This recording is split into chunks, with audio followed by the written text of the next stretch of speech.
Hello everyone, welcome back to my channel Jyoti physics lecture. ये Indian forest service का जो upcoming का exam है उसी के अब जो नवंबर से एग्ज़ाम होने वाले हैं तो उसके प्रीवियस ईयर पेपर्स का मैं सॉल्यूशन अपलोड करने जा रही हूँ, जिसमें मेरा फिज़िक्स ऑप्शनल पेपर है और ये 2022 का क्वेश्चन पेपर मुझे मिला है। उसी का मैं सेकंड वाले पेपर का फर्स्ट क्वेश्चन जो आपका कंपलसरी अटैम्प्ट करना होता है उसका सॉल्यूशन मैं डालने जा रही हूँ। फर्स्ट क्वेश्चन क्या आया हुआ है, the life time of A given atom in excited state is 10⁻⁻8 second. कोई भी एटम एक्साइटेड स्टेट में कितने टाइम के लिए स्टे कर रहा है, वो टाइम गिवन है 10⁻⁻8 सेकेंड। उसके बाद वो जब ग्राउंड स्टेट में आ रहा है तो एक फोटोन एमिट हो रहा है जिसकी वेवलेंथ क्या है 5800 एंगस्ट्रॉम। आपको निकालना क्या है, find the energy uncertainty. It means you just need to calculate uncertainty in measuring the energy of a particle। उसके बाद अगर एनर्जी में अनसर्टेनिटी कैलकुलेट कर ली तो आपको वेवलेंथ की अनसर्टेनिटी बतानी है। देखिए कैसे सोल्व करेंगे। Given life time of an atom in an excited state is 10⁻⁻8 second. ये मेरा एटम है ग्राउंड स्टेट में, ये एक्साइटेड स्टेट में। जब ये वापस ग्राउंड स्टेट में आएगा तो जो एनर्जी डिफरेंस है, जितनी भी एनर्जी डिफरेंस है वो होती है hν/λ। उसके कोरस्पॉन्डिंग जो वेवलेंथ आ रही है वो है 5800 एंगस्ट्रॉम। आगे चलते हैं, हमें अनसर्टेनिटी इन एनर्जी निकालनी है, मेजरिंग द एनर्जी। बड़े अच्छे से पता है uncertainty principle, we know energy time uncertainty principle is. आप में से कईयों की रिक्वेस्ट आती है लाइक सीएससी का पेपर सोल्व कर रहे हैं या वो कि मैम एक्सप्लेन कैसे किया जाए, या एचसीएस का पेपर सोल्व कर रहे हैं, या आप आईएफएस का एग्ज़ाम देने वाले हो, सब्जेक्टिव क्वेश्चन पेपर है, तो आपको एक्सप्लेन ऐसे करना है। We know energy time uncertainty principle is given by delta E into delta T is nearly equal to H cross. यहाँ से आपको डेल्टा ई की वैल्यू निकालनी है। क्या आ गई फर्स्ट इक्वेशन से, h/h क्रॉस को मैंने h/2π लिख दिया into delta T. Delta T जो कि लाइफ टाइम है एक्साइटेड स्टेट का, वो आपको 10⁻⁻8 सेकेंड गिवन है। अब मैं इस पर कैलकुलेशन कर रही हूँ। फर्स्ट इक्वेशन पर डेल्टा ई से h की वैल्यू है Planck constant 6.62 into 10⁻⁻34 joule second by 2, pi की वैल्यू है 3.148, डेल्टा टी की वैल्यू है 10⁻⁻8 which is further equal to 6.62 into 10 कितना रह गया -26 बाई, ये कैलकुलेशन बड़ी ध्यान से करें, जैसे मेरे से भी मिस्टेक हो गई थी, ये हो गया 6.28। तो ये that is nearly equal to 1.054 into 10⁻26 joule. तो ये मेरे पास अगर डेल्टा ई आ गई जो कि uncertainty in measuring the energy of A particle है, आपको अनसर्टेनिटी इन वेवलेंथ निकालनी है। तो जैसे ही आपको फर्स्ट पार्ट एनर्जी अनसर्टेनिटी पूछी थी, सेकंड वेवलेंथ अनसर्टेनिटी, तो आप ये चेक कर सकते हो कोई भी क्वेश्चन मीन्स का है, इसमें आप देख सकते हैं कि फर्स्ट पार्टिकल से ही रिलेटेड होता है सेकंड, यानी कहीं ना कहीं इसी फॉर्मूले से हमारा क्या निकलने वाली है, uncertainty in measuring the wavelength of A particle. कीजिए इसको, अनसर्टेनिटी इन वेवलेंथ। देखिए हमें पता है बड़े अच्छे से फोटोन्स की एनर्जी क्या होती है एच न्यू, न्यू आपकी क्या होती है c/λ, लेकिन मुझे तो डेल्टा लैम्डा कैलकुलेट करनी है। सो मैं इसका डेरिवेटिव ले रही हूँ एक टाइप से, delta E H C constant है मेरा, लैम्डा का हो गया -1/λ² डेल्टा लैम्डा। अब डेल्टा ई क्योंकि एनर्जी में आप चेंज देख रहे हो या अनसर्टेनिटी देख रहे हो, नेगेटिव तो होने से रहा, so we will be taking its mod value, taking positive value, that is further equal to delta E is equal to hc/λ² into delta lambda. You need to calculate value of delta lambda. Delta E भी आप निकाल सकते हो, lambda आपको given है, hc आपके constant है। देखिए फर्स्ट इक्वेशन जो मैंने बोला था energy time uncertainty principle, that was equal to delta E into delta T is equal to H cross. यहाँ से आप मेरे जो है like you can say this is your second equation. Second equation से डेल्टा ई की value substitute कीजिए, hc/λ² into delta lambda into delta T is equal to H cross. H cross होती है h/2π, एच से H cancel out हो रहा है। यहाँ से आपके पास डेल्टा लैम्डा की वैल्यू आ रही है λ²/2π और by c into delta T. Delta lambda की वैल्यू क्या है, λ² यानी लैम्डा की वैल्यू रखिए, वेवलेंथ की वैल्यू होती है 5800 angstrom, 5800 into 10⁻⁻10 whole square by C की वैल्यू है 3 इंटू 10⁸, 2 इंटू पाई की वैल्यू है 3.14, डेल्टा टी है 10⁻⁻8। आप इसको फर्दर लिख सकते हो 5.8 into 10⁻⁻7 whole square by 3 into 2 6 into 3.14 that is 18.84. 10⁻⁻8 से 10⁻8 cancel out, which is further equal to 5.8 whole square by 18.84 into 10⁻⁻14. That is further equal to 1.785 into 10⁻⁻14 metre. ऐसे ही अगला पार्ट सोल्व करते हैं. एक्चुअली ये फर्स्ट क्वेश्चन है, compulsory है, मैंने पहले इसी क्वेश्चन को लिया है. नेक्स्ट क्वेश्चन क्या है? इलेक्ट्रॉन है, कन्फाइंड है इनफाइनाइट वेल में, जिसकी विड्थ क्या है? एल है.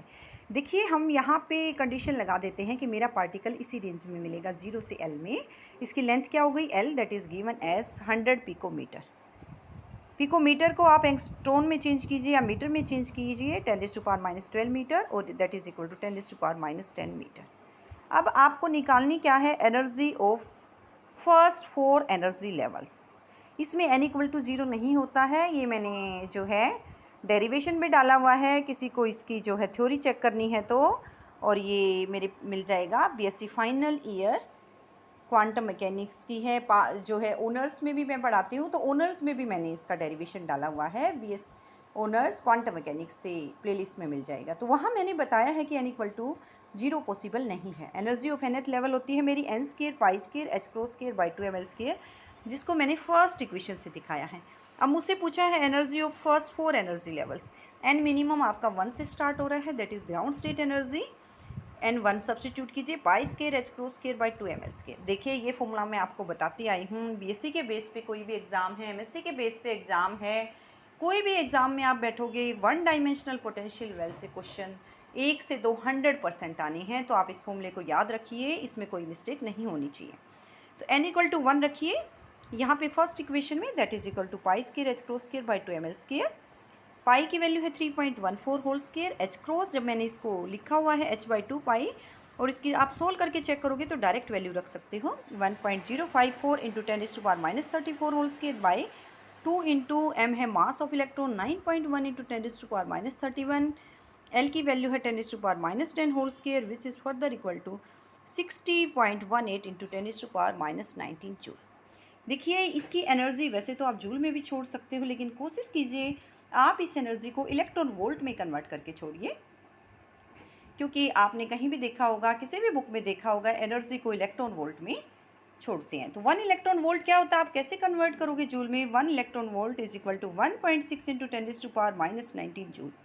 सो इसको कन्वर्ट कैसे करेंगे आप? Just divide by factor of 1.6 into 10⁻19 which is equal to 37.6 electron volt. अब तो सीधे सीधे सिंपल हो जाएंगे, किसी एक लेवल का मिल गया. एनर्जी ऑफ सेकंड लेवल क्या मिलेगा?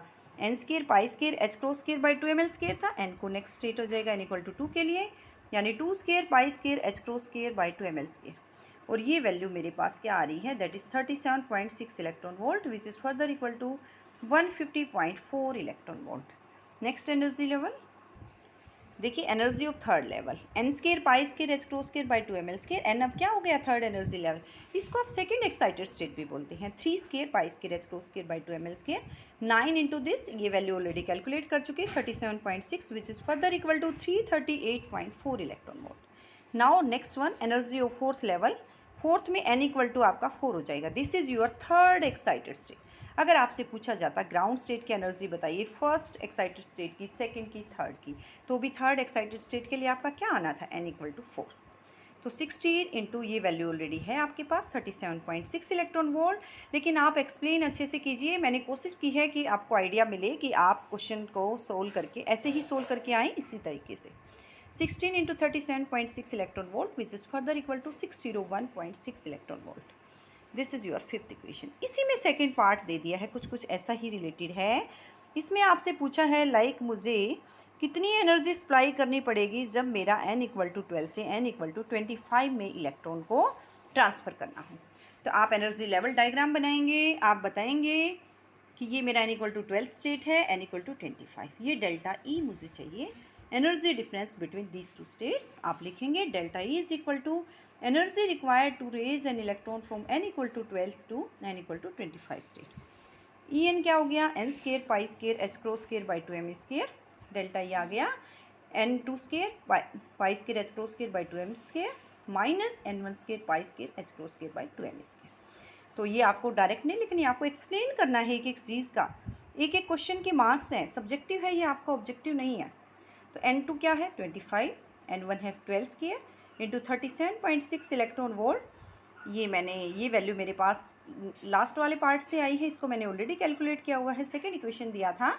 तो आप इक्वेशंस लेके चलिए, और ये डिफरेंस आ रहा 625 minus 144 into 37.6 that is equal to 481 into 37.6 which is further equal to 18,008.656 electron volt. तो इस तरह से आपको काफ़ी आइडिया मिलेगा आपको कैसे क्वेश्चन को एक्सप्लेन करना है, कैसे एक एक टर्म की एक एक इक्वेशन यूज़ करनी है, फिर लिखना है substituting this equation, easily explain करना। नेक्स्ट पार्ट देखते हैं।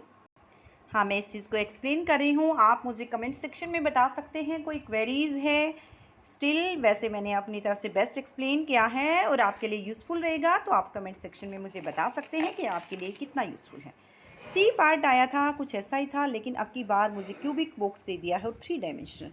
Find the lowest energy of an electron confined in A 3 dimensional cubic box of each side 1 angstrom. इसमें मिस्टेक होने के बहुत ज़्यादा चांसेस हैं, आप जल्दबाजी नहीं करें। क्वेश्चन में एक एक वर्ड का मीनिंग होता है, उसको ध्यान से पढ़ें क्योंकि ये सब्जेक्टिव पेपर है। ऐसे डायरेक्ट नहीं दिया होगा आपको। Energy of electron in 3 dimensional cubic box.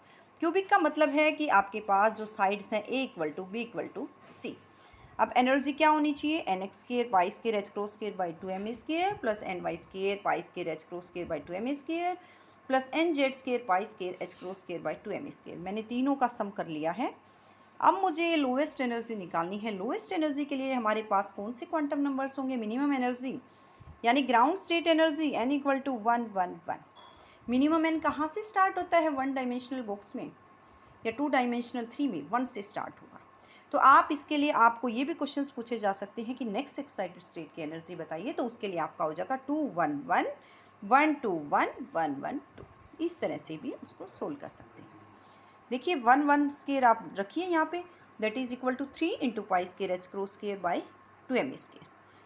तो 3 इंटू पाई की वैल्यू है 3.14 होल स्क्वायर, एच क्रॉस की वैल्यू है 1.054 इंटू 10⁻⁻34 होल स्क्वायर। देखिए प्लैंक कांस्टेंट से एच क्रॉस की वैल्यू आप याद रखिए h/2 पाई, और ये मेरी ये सोल्व करके आ रही है। तो आप इसको याद रखने की कोशिश कीजिए, ब्रैकेट में रीजन दे सकते हैं। बाई 2 इंटू एम की वैल्यू है 9.1 इंटू 10⁻31 kg, क्योंकि इलेक्ट्रॉन है, ए की वैल्यू है 10⁻10 whole square, which is on solving we are getting it as 1.805 into 10⁻17 joule, which is further equal to, आप डिवाइड कीजिए इसको इलेक्ट्रॉन वोल्ट के लिए, किससे डिवाइड करेंगे 1.6 इंटू 10⁻19 से। ये मैंने 180.5 लिख दिया है, स्केल को नेगेटिव में इंक्रीज कर दिया है 10⁻19, और we are getting it as 112.81 electron volt. इसी का सेकेंड पार्ट देखते हैं।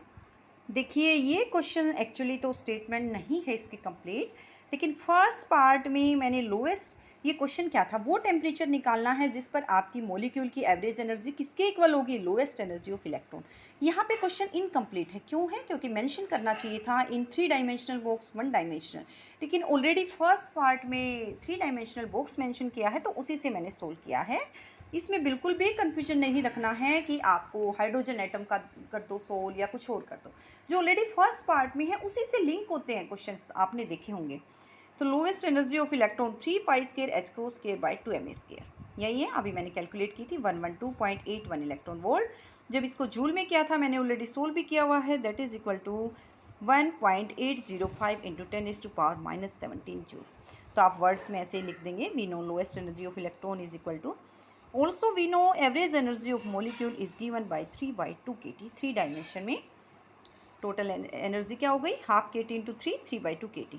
We need to calculate temperature, आप लिखोगे at which average energy of the molecule would B equal to lowest energy of electron.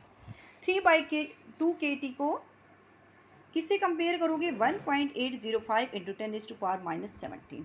यहाँ से टी की वैल्यू क्या आ रही है, 1.805 इंटू 10⁻17 इंटू 2/3। के की वैल्यू है 1.38 into 10⁻23, which is further equal to 871900 kelvin. इसी तरह से नेक्स्ट पार्ट देखते हैं इसका। ये मैंने फर्स्ट क्वेश्चन कंप्लीट किया है। ई में तो आपका जस्ट थ्योरेटिकल पूछा गया है, तो मैंने चारों ही पार्ट सोल्व किए हैं। नेक्स्ट पार्ट देखते हैं। नेक्स्ट टाइम मैं जेल पेन यूज़ करूँगी क्योंकि ये ब्लू जो है आपका थोड़ा सा ब्लू से क्लियर नहीं आ रही है। देखिए 2 वैलेंस इलेक्ट्रॉन्स गिवन हैं, उसमें जे जे कपलिंग का यूज़ करके आपको पॉसिबल वैल्यूज़ ऑफ जे बतानी है। आपको बिल्कुल इसकी ब्रीफिंग नहीं करनी, एक एक डिटेल में मैं बता रही हूँ कैसे करना है आपको, उसी को फॉलो कीजिए। देखिए मेरे पास फर्स्ट 2 इलेक्ट्रॉन सिस्टम था। फर्स्ट इलेक्ट्रॉन का ऑर्बिटल क्वांटम नंबर था 3, S1 स्पिन क्वांटम नंबर था हाफ। आपको जे जे कपलिंग के अकॉर्डिंग टर्म्स निकालनी है, यानी फर्स्ट J1 निकालिए, फिर सेकंड का J2 निकालिए, फिर टोटल J निकालिए। J1 क्या फॉर्मूला होता है, L1 minus S1 mod value to L1 plus S1। 3 minus half that is 5/2, 3 plus half that is 7/2। इसको बॉक्स के अंदर रख दी है J1 वैल्यूज़। नेक्स्ट है L2, सेकेंड इलेक्ट्रॉन की ऑर्बिटल क्वांटम नंबर है 1, स्पिन क्वांटम नंबर है हाफ, J2 आ गया 1 minus half to 1 plus half that is equal to half 3/2। ये J2 आ गया। अब सबसे पहले आपको पॉसिबल कम्बिनेशंस लेने हैं। कैसे ले रहे हो आप, like 5/2 half, 5/2 3/2, 7/2 half, 7/2 3/2। Yes, these are the possible combination. Next आपको कैलकुलेट क्या करना था, तो possible values of J, capital J निकालते हैं अभी। यस, दिस इज़ 5/2 हाफ लिया, इसमें J1 की वैल्यू क्या है 5/2, J2 हाफ है, मुझे कैपिटल जे निकालना है। फॉर्मूला लगाइए J1 minus J2 to J1 plus J2, 5/2 minus half to 5/2 plus half, 5/2 minus half यानी 2 टू 3, तो वैल्यूज़ 2 ही आ रही हैं, इंटीजर फॉर्म में आएगा जी, तो आप इसको लिख सकते हो 5/2 हाफ 2 3, यानी 2 J वैल्यूज़ आ चुकी हैं आपके पास, 2 J वैल्यूज़। नेक्स्ट है कम्बिनेशन 5/2 3/2। देखिए मैंने काफ़ी सिंप्लीफाइड किया है। अगर किसी को जे जे कपलिंग ध्यान नहीं है तो लेक्चर भी डाले हुए हैं, 1 डायमेंशनल वेल के भी डाले हुए हैं, energy uncertainty, Heisenberg uncertainty principle भी मैंने अपलोड किए हुए हैं। ये क्वांटम मैकेनिक्स की जो प्ले लिस्ट है ऑनर्स की है और पास कोर्स की फाइनल ईयर की है, 3rd यूनिट, सब में आपको मिल जाएगा क्वांटम मैकेनिक्स, बड़े ईजिली अच्छे से समझ आ जाएगा। एक बार उससे गो थ्रू हो सकते हैं, फिर आप देख सकते हैं। यहाँ से क्या आएगा 5/2 टू 3/2, जे की वैल्यू निकालिए, J1 minus J2 mode to J1 plus J2, यानी 5/2 minus 3/2 to 5/2 plus 3/2 that is equal to 1 to 4। 1 to 4 का क्या मतलब है, जो 1 से 4 के बीच में इंटीजर वैल्यूज़ आ रही हैं वो सारी ही आनी है, 1 2 3 4। तो ये क्या आ गया 5/2 3/2 1 2 3 4, 4 वैल्यूज़ आ गई जे की। नेक्स्ट था हमारे पास कम्बिनेशन 7/2 से हाफ, और ये आ रहा है 7/2 से, नेक्स्ट है 7/2 से हाफ, J1 की वैल्यू 7/2, J2 हाफ है। आपको J वैल्यू निकालनी है, वहीं फिर से J1 minus J2 to J1 plus J2, 7/2 minus half to 7/2 plus half, कितनी आ रही है 3 and 4, यानी 2 वैल्यूज़ हैं आपके पास पॉसिबल। लास्ट वन है 7/2 3/2, यानी J1 की वैल्यू 7/2, J2 3/2। वही आप कैपिटल J निकालो, J1 minus J2 to J1 plus J2, 7/2 minus 3/2 to 7/2 plus 3/2, 2 to 5 यानी 2 3 4 5। अब इसको कैसे लिखोगे, आपको ये लिख के भी आना है 7/2 3/2 के साथ कैपिटल J वैल्यूज़ 2 3 4 5।